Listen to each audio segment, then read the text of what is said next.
Илебаевтердин үй бүлөсү жер тилкесине 10 жылдан ашык убакыттан бери документ ала албай келишет. Колдо тиешелүү кагаздары болсо да, айыл өкмөтү жерге мамлекеттик акт берүүдөн баш тартууда. Жакында эле ал президенттин жерди трансформациялоо боюнча буйругун угуп, дароо тиешелүү кагаздарды чогулта баштаган. Бүгүн райондук комиссияга керектүү документтердин тизмесин тапшыруу үчүн алып келди.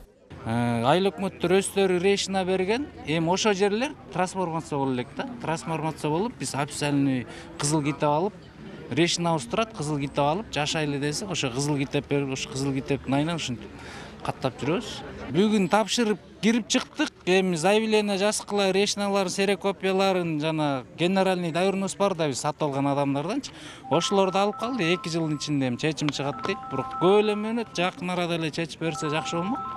Ушундай эле көйгөй менен жүздөгөн жарандар Сокулук районунун акимчилигинин алдына чогулушту. Алардын баары жерин мыйзамдаштыруу үчүн келишкен. Элдин агымы көп болгондуктан көпчүлүгү жумуш күнү аяктаганга чейин кезегине жетпей артка кайтууда издешет. Анан документ болсо чыкпай жүргөн ушул убакка чейин эле эчтеке жок болчу. Анан ушул мына Жапар президентибиз келгенден бери, ошо киши келгенден бери мынакей бизге эми жанагынтип ушул документ боюнча уруксаат берип, бизге жардам кылып, ошол менен азыр келип мынакей катты алып, ошо эмеден өтүп атабыз. Анан нормально эми азыр эгерде документтерибизди алсак, буюрса ошо өзүбүздүн жери болуп калат да. Мына доверенность жазылган кишиге кызыл китеп чыгарып беребиз дейт. Анан сизге переоформить этип берет деп атат да. А если мен хорошо ал кишини ээрчитип келип, мен ал кишиге кызыл китепти чыгарттырып берейин, алга мен төлөп койгом. Анан ал кызыл китеп чыгарып алгандан кийин айнып кетсе, мен новул тилкаттын негизинде аны менен судить эте аламбы десем, бул жактагы кызматкерлер айтып атат, сиз муну менен судить эте албайсыз депчи. А мен ошондо кандай болушум керек? Менин документтерим азыр проблема болуп атат да. Жер тилкелерин мыйзамдаштыруу үчүн үй ээлеринин колунда бардык салыктарды жана коммуналдык кызматтарды төлөгөндүгү тууралуу квитанциялары, жер тилкесин алуу боюнча документи, бул келишим, ишеним кат, нотариалдык жактан көйлөндүрүлгөн тил кат болушу керек. Жер тилкесинин аймагына эч кандай дооматтары жок экендиги тууралуу кошуналардын жазуу жүзүндөгү макулдугун алуу зарыл. Бирок бул боюнча кабардар болбогон көпчүлүк жарандар жалган маалымат таратып, коомчулукта баш аламандыкты жаратууда. Алдыга алдагы жок. Мына жок. Берге айткан үчүн мына сүрөттөр чыгарып келип атат. Жок. Мына могу жерде элдер калысайт. Жер тилкелерин мыйзамдаштыруу боюнча атайын комиссиялар түзүлгөн. Алар жергиликтүү жана тиешелүү мамлекеттик органдардын өкүлдөрү менен бирдикте үймө-үй кыдырып, жер тилкелеринин жана алардын укук ээлеринин иш жүзүндөгү чектерин белгилеши керек. Кээ бирөө доверенности жок келип атышат. Алардын болсо жашаган жеринде действительно тактатылган болсо квитанция 2-3 айдыкны баягы айтып кеткен кечегидей айткандай эле 2-3 айдык мурункусун азыр кээ бирөө бар налогду төлөп туруп бүгүн алып келип таштап кетип атышат да. Андай эмес. Доверенности жоктор действительно биз ушакта жашайбыз десе, ошонун эмесин, светин квитанциясын да ошолорду кабыл алабыз. Мисалы ар бир адам өзүнүн заявление жазгандагы өзүнүн кармап атат, бизде эмес да ал.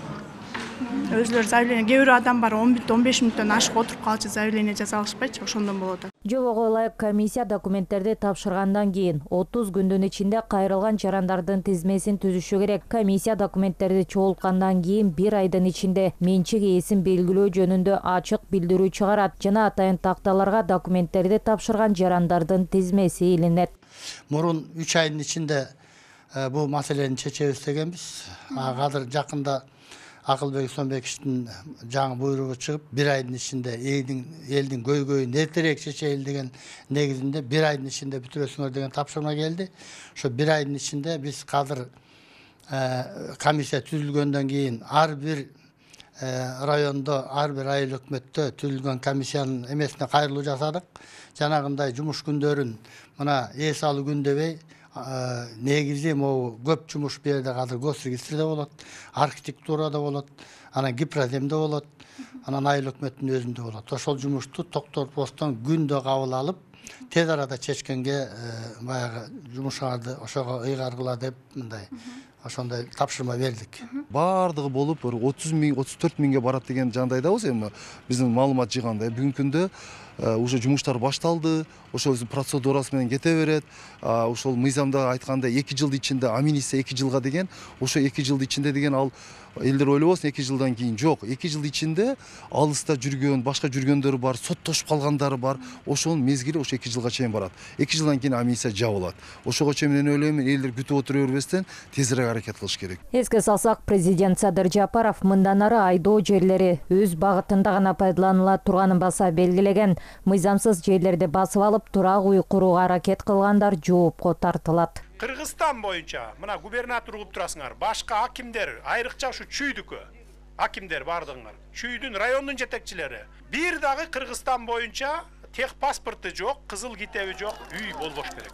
Полностью ревизия кылып чыгып, бардыгын чечип беришиңер керек. Жерлерди трансформациялоо маселесин мыйзамдарга ылайык чечүү максатында 2022 жылдын 17 мартында Жогорку Кеңеш жер мамилелерин жөнгө салуу жөнүндө мыйзамды кабыл алып, ушул жылдын 5 апрелинде күчүнө кирген. Бул мыйзамга ылайык өлкөдө жалпы аянты 29872 гектарга жакын жер трансформацияланат. Мыйзамга ылайык министрлер кабинети жерге мунапыс берүүнүн тартиби жөнүндө жобону бекиткен. Алдын ала маалыматтар боюнча жер амнистиясы 100 000 жаранга тийиши мүмкүн. Рахат Кыдыр Токтоева, Чыңгыз Токторбек уулу, ЛТР, Бишкек.